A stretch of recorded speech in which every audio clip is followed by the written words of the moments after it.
Joel, capítulo 2, del 30 al 32. Vamos a hacer una breve oración antes de dar lectura a esta porción de la palabra, amén, sobre la cual vamos a compartir. Padre, te damos gracias en esta mañana, Señor. Agradecemos tu misericordia, tu bondad, Señor, tu cuidado.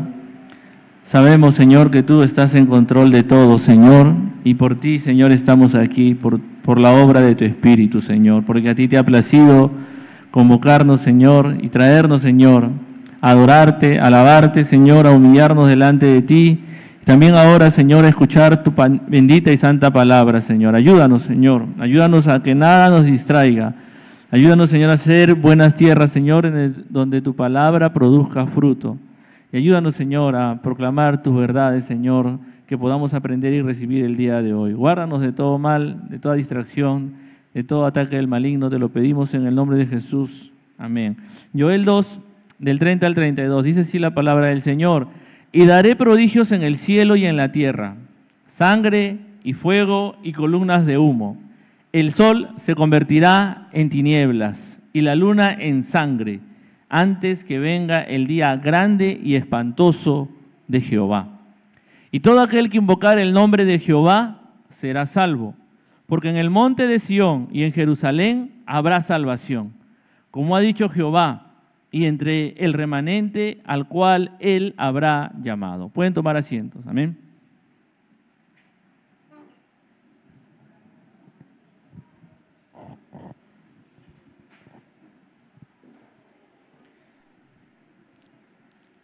Amén, estamos en un culto misionero y por la gracia de Dios se me ha concedido seguir compartiendo en estos cultos misioneros. Y vamos a continuar, amén, porque estuve compartiendo en las veces previas que me tocó en los cultos misioneros sobre este mismo profeta, Joel. Vimos un poco sobre la necesidad de que el Señor nos ayude a no ser un pueblo avergonzado, sino al contrario, un pueblo que esté lleno del Señor, que ande en su presencia y que pueda compartir, ¿no? Y que pueda evangelizar porque está seguro de quién ha creído, ¿no? Y porque está satisfecho en su Dios, ¿no? Eso lo vimos la primera vez. Después vimos la llenura del Espíritu Santo, vimos la historia del evangelista Howell Harris de Gales, un hombre que transformó su nación por el poder poderoso, ¿no? Que Dios puso en él, del Espíritu, ¿no? Que siempre se derrama y hace cosas milagrosas, transforma naciones enteras, como lo fue en su nación de Gales, ¿no? De donde el Señor ha levantado grandes hombres, siervos del Señor, que hasta ahora impactan al mundo. Y ahora vamos a continuar, ¿no? Porque el profeta sigue. Después de hablarnos de la promesa de Dios, de derramar su espíritu sin discriminación de posición social, de género, dice siervos, siervas, edad, pueden ser niños, pueden ser jóvenes, pueden ser ancianos, el espíritu se va a derramar, dice Dios, sobre toda carne, para que todos comprendan y entiendan la obra grandiosa que Él ha hecho, ¿no? En Jesucristo, para que todos tengan la oportunidad, la bendición de ser alumbrados con el Evangelio, con las buenas nuevas. Eso solo se puede hacer cuando el Espíritu se derrama. Y es lo que el profeta ha prometido, ¿no? Y guiado por el Espíritu Santo. Pero seguidamente a esta promesa vemos 3 versículos medios extraños, ¿no? El primer, cuando uno los lee así directamente, como que hay un cambio brusco de tono, ¿no? Y vuelve rápidamente al tema central de su profecía, que era el día del Señor. Y comienza diciendo, ¿no? Después que dice que todos van a profetizar, incluso los siervos y las siervas, dice en el 30, y daré prodigios en el cielo y en la tierra, sangre y fuego y columnas de humo, ¿no? ¿Qué cambio hay entre estos 2 versículos, entre el 29, que dice que sobre los siervos y sobre las siervas derramaré mi espíritu, y dar prodigios, dice Dios, dar prodigios, dar señales de sangre, fuego y columnas de humo, ¿no? Hay algo que ha pasado, hay algo que puede haber ocurrido, ¿no? Porque estas 3 señales que Él está diciendo que el Señor va a traer, sangre, fuego y humo, son señales de destrucción, de muerte, ¿no? La sangre simboliza la vida, pero la sangre, cuando habla el profeta acá, está hablando de derramamiento de sangre, ¿no? Va a haber prodigios que el Señor va a hacer en los cielos y en la tierra, dice, que van a impactar a la humanidad y van a traer muerte, que van a impactar a la humanidad y van a traer fuego, van a traer destrucción. El fuego lo destruye, lo consume todo. Y esa destrucción, esa muerte, va a ser visible a través de, dice, columnas de humo, ¿no? Cuando Abraham vio a lo lejos la llanura en donde estaba Sodoma y Gomorra, él dice que vio, ¿no?, cómo subía el humo hasta los cielos de la ciudad, como una columna, que salía de una olla, como se usa en la imagen, ¿no? Cuando sale el humo fuerte hacia arriba, era de toda la ciudad de Sodoma y Gomorra, subía el humo de la destrucción.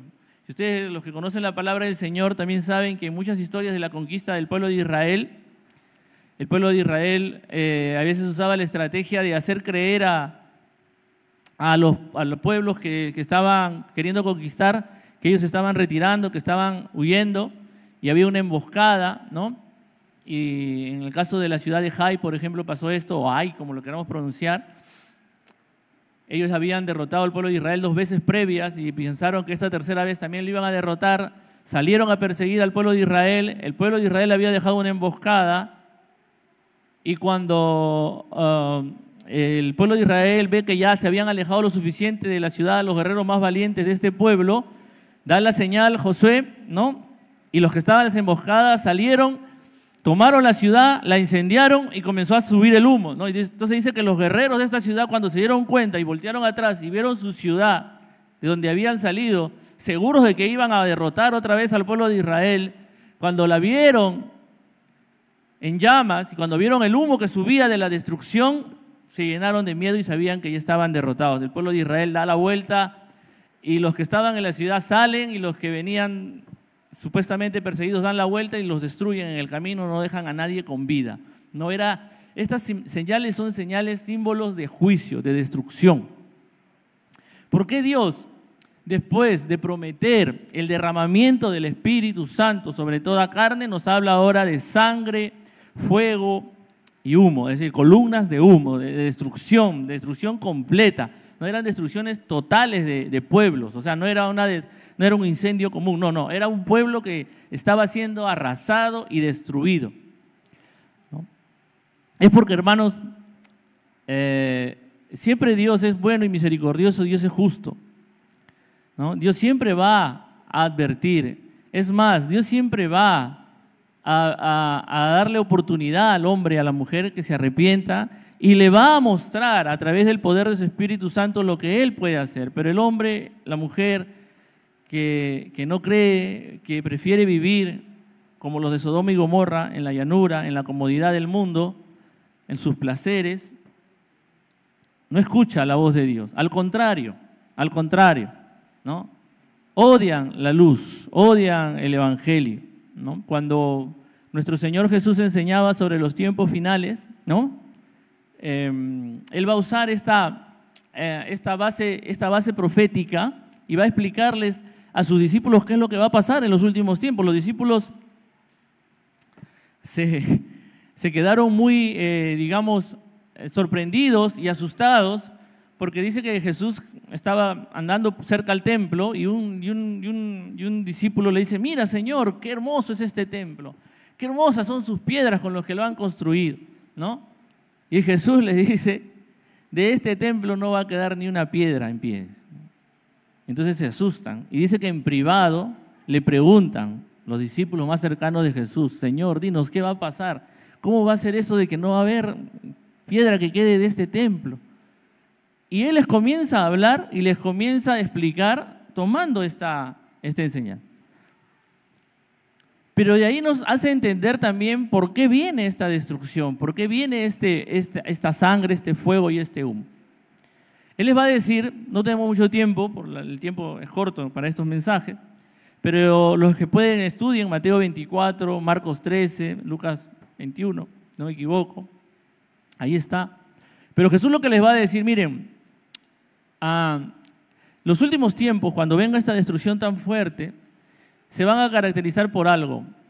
va a haber muchos falsos cristos, muchos que se van a hacer pasar por Cristo. Les van a decir, aquí está, pero no les hagan caso. Mira, está en el desierto, está acá, no.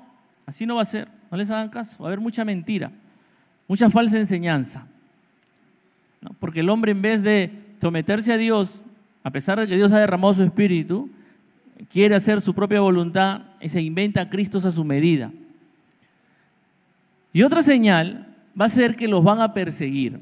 Es decir, al pueblo de Dios que está lleno del Espíritu Santo, al cual Dios usa para traer bendición a la humanidad, para hacerles ver y conocer su condición, para alumbrarlos, el mundo lo va a perseguir.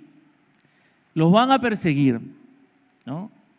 Los van a llevar ante los reyes, ante los príncipes, para matarlos delante de todos. Ustedes no teman, le dice, porque yo les voy a dar las palabras que van a decir. Y después de esto, dice así, claramente en Mateo 24, después de esta persecución terrible que va a haber contra el pueblo de Dios, este rechazo a la obra del Espíritu Santo, porque el pueblo de Dios se mueve y es guiado por el Espíritu Santo, entonces este rechazo a la obra del Espíritu Santo, después de esto aparecerán las señales del cielo, dice Jesús, las mismas que está hablando acá, ¿no? Estas señales, estos prodigios de Dios, que van a traer esta muerte, esta sangre, este fuego y estas columnas de humo. Entonces el sol, después dice el versículo 31, se convertirá en tinieblas. Cuando el Señor comienza a obrar, dice el sol se convertirá en tinieblas. Es un símbolo para que ya el mundo va a vivir cada vez más en la oscuridad. Y no tanto en la oscuridad física, ¿no? Ya está haciendo mucho sol, no, en la oscuridad moral. El hombre no va a saber qué hacer con su vida. El hombre va a estar en la oscuridad absoluta, tropezando de tumbo en tumbo.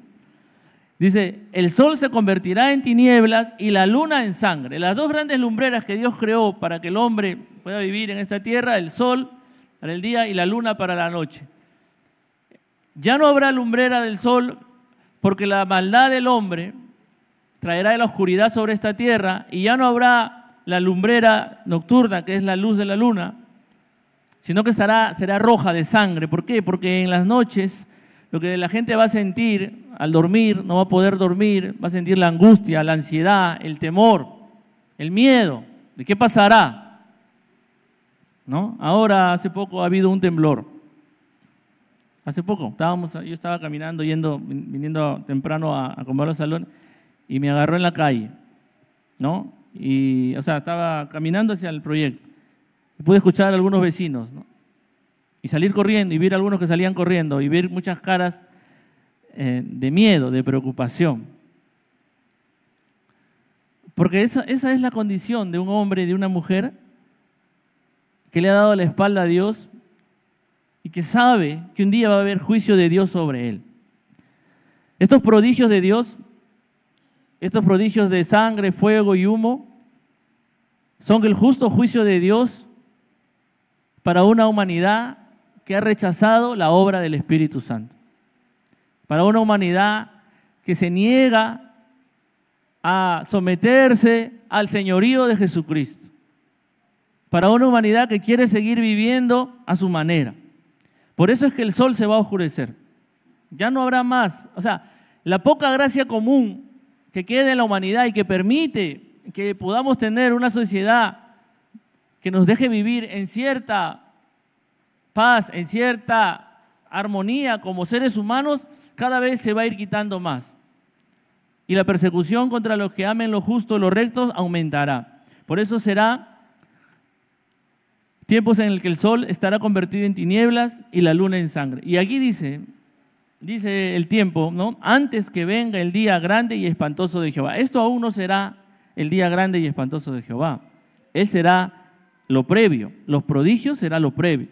Entonces la oscuridad que vemos no nos debe sorprender. El ataque que vemos contra las verdades del Evangelio, contra las verdades eternas de Dios, no nos debe sorprender. Es el rechazo que siempre Dios había sabido que el hombre iba a dar. Y por ese rechazo es que Él va a traer esta destrucción. Ahora, ¿qué del pueblo de Dios? ¿Qué de los escogidos del Señor? Hay prodigios que el Señor va a hacer, hay destrucción que Él va a traer, va a hacer que, así como en la antigüedad se levantaba el humo de las ciudades por la destrucción, ahora también se vuelve a levantar porque ha habido derramamiento del Espíritu y los hombres han rechazado el Espíritu Santo. Pero ¿qué del pueblo del Señor? Hay una escuela de interpretación que dice, no, va a haber un rapto y el pueblo no va a pasar por esto, pero la mayoría de profecías, la mayoría de la Escritura no nos da a entender eso. Lo que nos da a entender es que el pueblo del Señor va a ser salvado por el Señor y va a ser protegido por el Señor, pero va a pasar por estas circunstancias. No va a estar exento de pasar estos momentos de prueba y de dificultad, de juicio de Dios. La humanidad, los hombres suelen olvidar la historia, suelen olvidar, ¿no? Y creen que ya han solucionado los problemas del pasado. Y no es así, ¿no?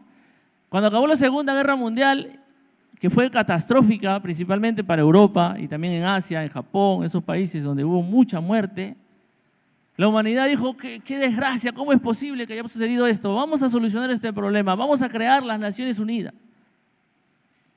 Y con esto vamos a asegurar la paz en la humanidad. Bueno, hay Naciones Unidas y ahora hay guerra.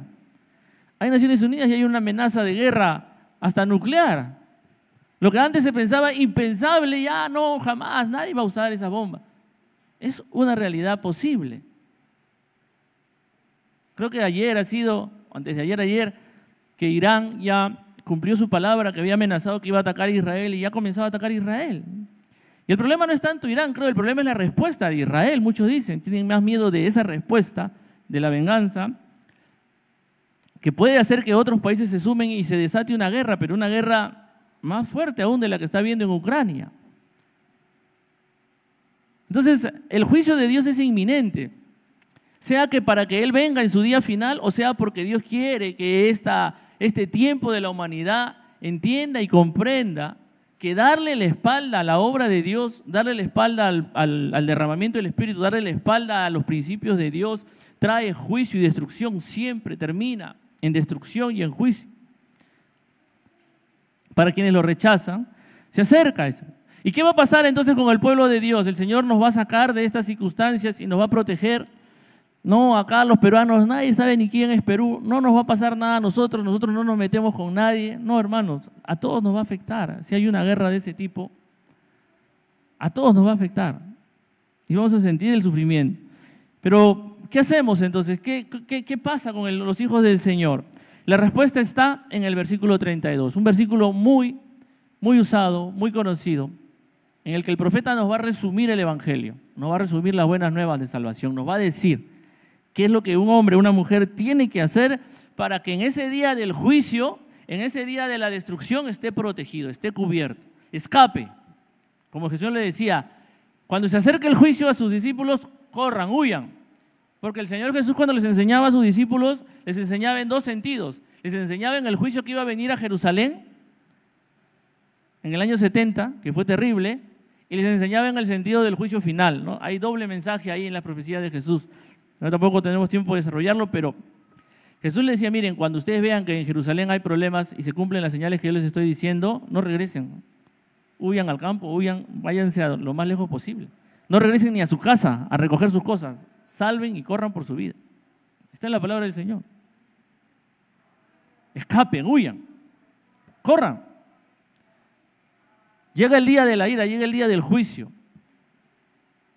Y miren, cómo esta destrucción del año 70, haciendo un paréntesis, también cumple este principio. Porque ¿dónde se derramó el Espíritu Santo por primera vez? ¿Dónde fue el primer Pentecostés? En Jerusalén. ¿Ahí no fue? ¿Ahí no se derramó el Espíritu y todo ese pueblo vio el poder de Dios? ¿No vio a hombres y mujeres como Pedro, como Esteban, que hacían milagros, señales y hacían el bien? Dice, ese pueblo rechazó el Evangelio. Y si ustedes leen historia, lo que le pasó a ese pueblo en el año 70, lo que le hicieron los romanos, los historiadores nos explican qué furia, qué odio llenó a los romanos para que sean tan salvajes, más de los que eran, porque eran salvajes para atacar y para destruir, pero ese año, cuando destruyeron Jerusalén, fueron salvajes como no tienen idea, dicen, y se hicieron cosas que son casi innombrables para contarse. Están en los libros de historia. Fue una destrucción horrorosa. Horrorosa. Una nación, un pueblo que había sido visitado por la poderosa presencia del derramamiento del Espíritu Santo y que había visto el poder de Dios, por rechazar la obra del Espíritu, terminó bajo el juicio de Dios. Terrible juicio de Dios. Y Jesús se lo profetizó y se los advirtió a sus discípulos.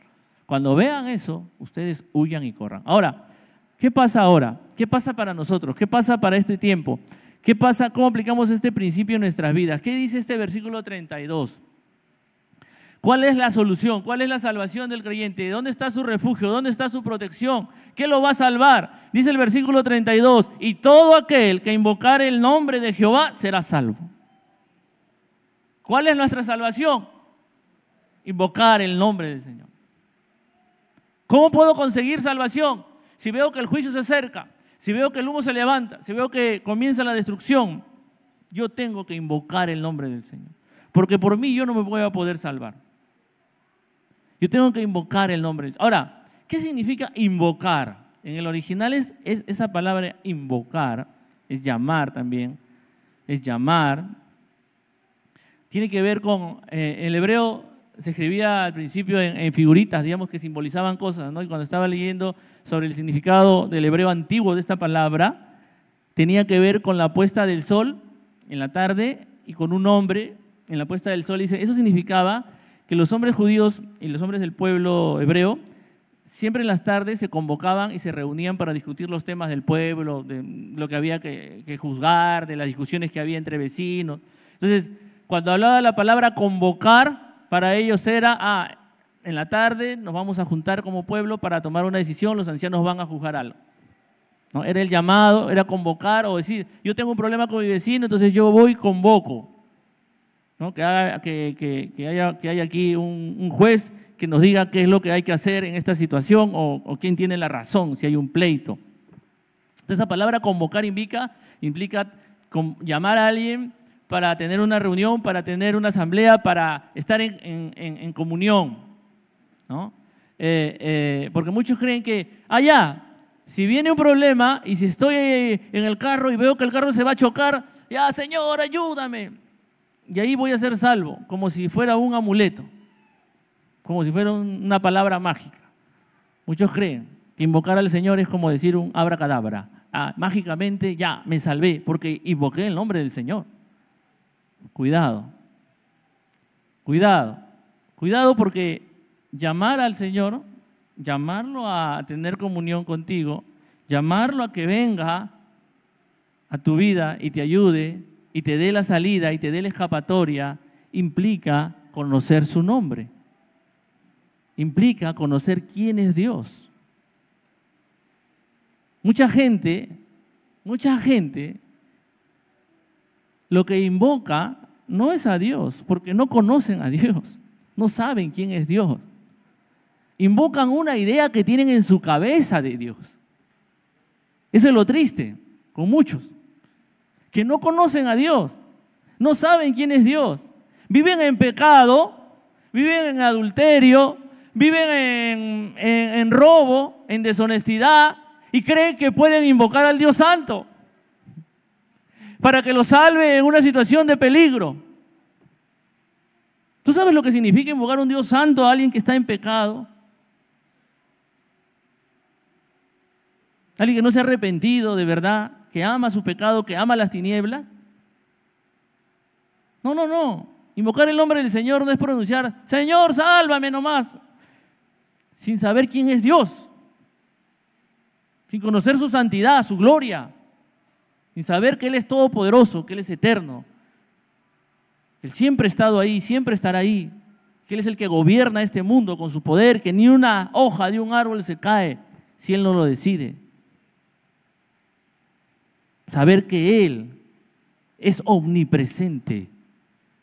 Y no solo presente en lugares físicos, sí, está en todo lugar, con todo su ser, sino también está en tus pensamientos, está en tu mente, está en tu corazón, conoce tus intenciones.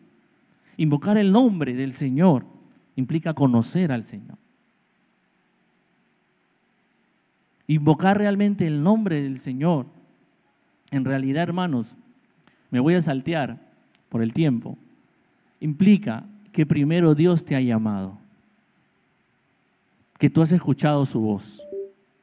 No es cuando tú quieres, es en respuesta a que Él te llama. Y eso está en este verso, al final. Miren lo que dice. Vamos a saltearnos, ¿ya? Dice, y todo aquel que invocar el nombre de Jehová será salvo. Porque ahorita después vamos a ver por qué en el monte de Sión y en Jerusalén hay salvación, ¿no? Como ha dicho Jehová. Y miren, y entre el remanente al cual Él habrá llamado. Esta palabra llamado y esta palabra invocar en el original son la misma. Son la misma palabra hebrea. Aquel que llamare el nombre de Jehová es aquel que ha sido o que es parte del remanente que Dios mismo ha llamado. Es por eso el peligro de postergar, si escuchas hoy la voz de Dios, por eso el peligro de postergar para más adelante el día de tu arrepentimiento, el día en que tú le digas a Dios honestamente que necesitas de su salvación. Porque si hoy oyes su voz y dices, ya Señor, he entendido, algún día lo haré, puede ser que ese día Él ya no te esté llamando. Puede ser que ese día Él ya no te esté convocando. Y que ese día, como dice la palabra con Esaú, así lo procures con lágrimas. Ya perdiste la oportunidad.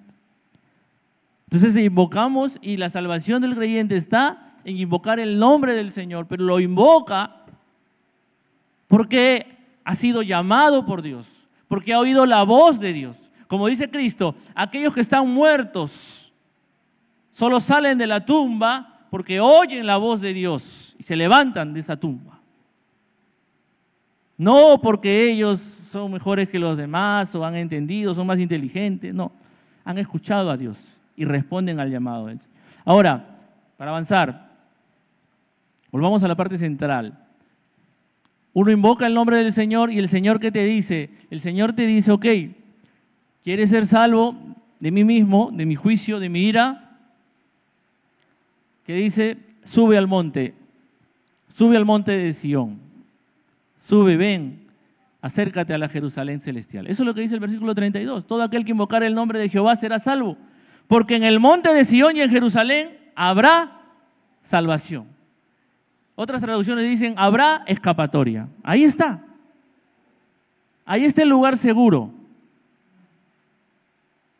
cuando llegue el día del juicio. En el monte de Sión. ¿Por qué es el lugar seguro? Porque ahí ya se derramó sangre. Y la sangre más poderosa que pudo haberse derramado, la sangre del Hijo de Dios. Para que esa sangre que se va a derramar por juicio de Dios ya no nos alcance a nosotros. Ahí estamos cubiertos por la sangre de Cristo. Ahí está, en el monte de Sión. Por eso dice, el que invocare el nombre de Jehová será salvo. Y Jehová lo va a mandar sube al monte, a mi monte de Sión. Acércate, como dice Hebreos, a la Jerusalén celestial, a la compañía de millares, no solo de hombres y mujeres salvados, de un pueblo redimido, sino de compañía de ángeles, también dice, de toda la congregación. Porque todo ha sido sometido a nuestro Cristo. Y ahí está Él, en su cruz gloriosa, en su sangre gloriosa, listo para perdonarnos y para cubrirnos. Y miren el contraste. Mientras que al hombre que rechaza el evangelio le espera un fuego de destrucción, al hombre que sube al monte de Sión le espera el fuego, pero el fuego de la purificación, el fuego de la llenura del Espíritu Santo, el fuego de ser lleno del poder de Dios. Porque Jesús, ¿qué dijo? Juan el Bautista, ¿qué dijo? Yo los bautizo con agua, pero el que viene detrás de mí no los va a bautizar solo con agua, sino también ¿con qué los va a bautizar? ¡Con fuego! No solo está la sangre que nos libra, que nos protege, también está el poderoso Espíritu Santo, está la unción poderosa de Dios, el fuego de Dios, para purificar nuestra vida y para guiar nuestra vida, para que haya luz en nuestra vida, para no andar en tinieblas y en la oscuridad en la que el mundo está. Porque el mundo está en tinieblas y en destrucción, y esta destrucción los ciega, los tiene en tinieblas. Dice, el sol se oscurecerá, la luna se volverá como sangre, roja de la sangre. Pero aquel que va al monte de Sión, aquel que ha invocado el nombre del Señor, aquel que ha entendido que necesita ser rescatado, necesita una escapatoria de este juicio, va y sube al monte de Sión, encuentra a Cristo y encuentra el fuego purificador del Espíritu. Y para cerrar el contraste, nosotros como creyentes ya no vemos esta columna de humo de destrucción, sino que ahora nos guía la presencia del Señor como lo guiaba el pueblo de Israel en el desierto. ¿Qué guiaba al pueblo de Israel en el desierto? ¿Qué lo guiaba? La nube, ¿no? La nube durante el día lo guiaba. Ellos miraban la nube no como con temor porque se estaba destruyendo todo lo que habían atesorado como los paganos, no. Para ellos la nube era la nube que los protegía del calor del sol, pero también los guiaba. Y eso es para un creyente la presencia del Señor. Van a vivir en su presencia y van a ser guiados. ¿Y por qué se va a cumplir esto? Porque esta es la palabra del Señor. Porque dice, como ha dicho Jehová, Él lo ha prometido y Él lo va a hacer. Y cierro con esto, hermanos. Miren, este es un mensaje más evangelístico para aquel que aún no conoce a Dios y aquel que está bajo la ira de Dios, al cual el Señor lo está llamando en esta hora a escuchar su voz y a ir al Monte Santo, a encontrar salvación en Jesucristo. Pero ¿qué pasa con muchos de nosotros, los creyentes? Que hay veces, hermanos, nos quedamos en medio camino. Dudamos del Señor, dudamos de sus promesas. Por eso el profeta tiene que decir, como ha dicho Jehová, esto es palabra de Jehová, esto lo está diciendo Dios. Si tú te acercas, si tú buscas, si tú llegas a ese monte de Sión y si tú encuentras ahí la salvación, es porque el Señor lo ha dicho, Él lo ha prometido y Él lo va a cumplir. Pero muchos de nosotros nos quedamos en el camino, muchos de nosotros nos quedamos, ¿saben dónde? Nosotros nos quedamos atorados frente a nuestro mar rojo, como el pueblo de Israel en el desierto. ¿Qué pasaba en el mar? ¿Qué pasó en el Mar Rojo? Antes del cruce del Mar Rojo, el Señor enseñó a su pueblo a confiar en Él, a marchar, ¿no? Pero antes de ese cruce, vamos a Éxodo, para ir terminando con estos versículos. Éxodo 14, versículos muy conocidos.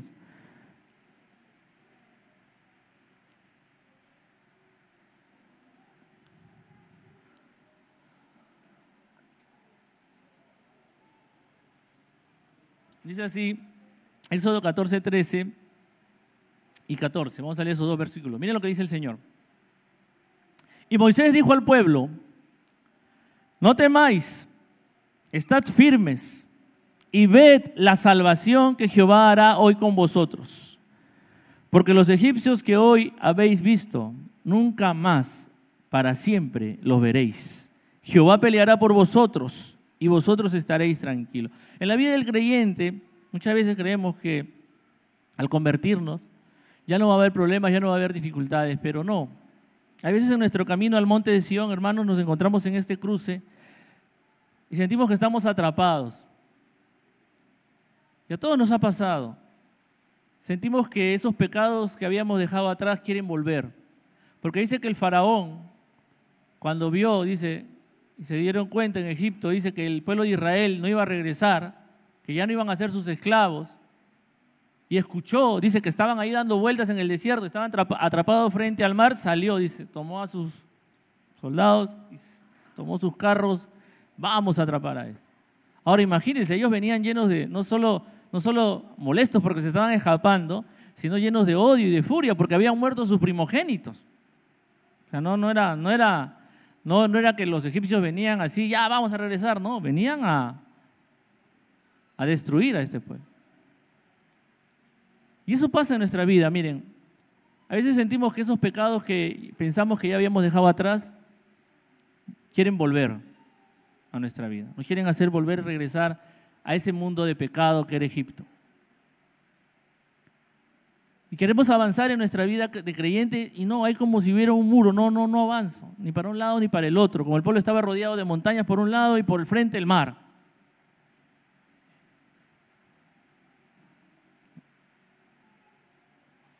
Y es ahí donde tenemos que volver a escuchar esa voz del Señor que nos dice, cree en mi palabra, invócame, llámame, y vas a ver cómo voy a actuar. Y eso es lo que pasó con el pueblo de Israel, lo sabemos. El Señor, esa noche fue dura, porque el Señor dice, los egipcios se acercaron, pero el Señor se puso en medio, con su nube de fuego, no dejó que pasaran. Y toda esa noche, Él abrió ese mar, sopló su viento, abrió ese mar y su pueblo pasó en seco. Él les dio la salvación. Él les dijo a su pueblo, no temas, no retrocedas, porque muchos estaban murmurando ya, en Egipto, aunque sea, nos habríamos muerto y nos habrían enterrado en una tumba. Ahora van a venir los egipcios, nos van a matar y vamos a estar tirados acá en el desierto. Así decían algunos ya. Y algunos que son creyentes ahora dicen, ay, tanto sacrificio, tanto negarme a mí mismo, tanto buscar de Dios para pasar esta prueba, para pasar esta dificultad, para pasar hambre, para pasar necesidad, para que, no sé, tenga problemas en mi hogar. No temas, como el Señor le dijo a través de Moisés a este pueblo. No temas, estad firmes, o sea, confía en lo que el Señor ha dicho. La salvación viene de Él. Invoca, llama al Señor, llámalo a tu vida, conoce el nombre de Dios. Él va a hacer su obra, Él va a abrir camino donde no hay camino. Él va a hacer que lo que tú crees que es imposible se haga posible y vas a poder avanzar. Tú crees que ya es imposible seguir predicando el evangelio en tu familia, evangelizando a tus amigos que siempre te han rechazado. No te rindas, dice el Señor.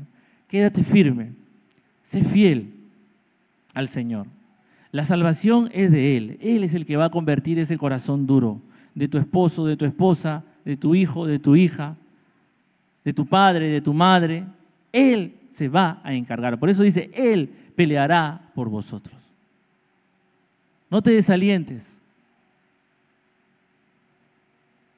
No dejes que el temor de volver a Egipto te gane, o el deseo de volver a Egipto que hay en tu corazón traicionero y perverso que todos tenemos y que quiere volver al mundo de pecado te gane. Este mundo está bajo destrucción y bajo juicio de Dios.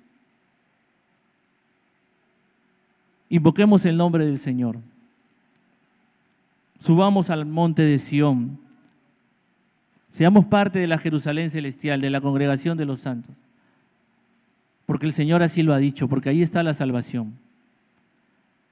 Compartamos esta verdad, este evangelio con los que lo necesitan, hermanos.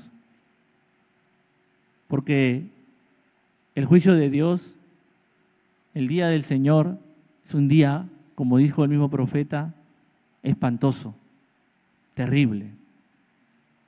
Y aquel que no esté bajo la cubierta de Cristo, aquel que no esté en el monte de Sión, cubierto bajo la sangre del Cordero, va a ser destruido, va a ser parte de los que van a ver su sangre derramada y su vida perdida por haber rechazado la obra del Señor. Pongámonos en pie para orar. Amén.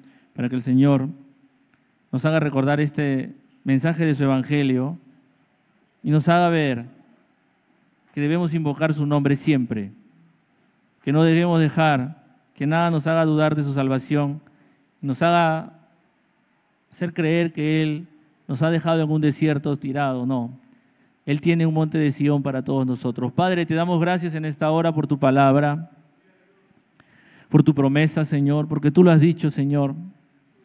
Se vienen tiempos difíciles, Señor, para la humanidad, se vienen tiempos difíciles para nuestra nación,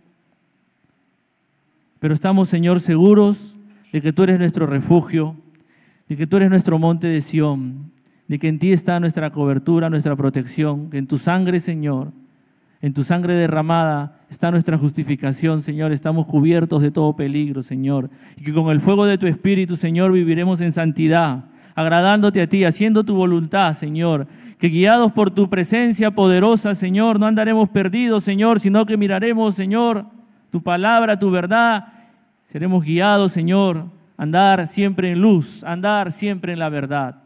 Padre, mira a aquellos que no te conocen en esta mañana, aquellos que han escuchado este mensaje, aquellos que quieren dejar ese mundo de pecado, Enséñales a invocar tu nombre, llámalos, Señor, llámalos en lo más profundo de su corazón, porque tú tienes el poder para llamar a salvación, Señor, para transformar y cambiar vidas, Señor.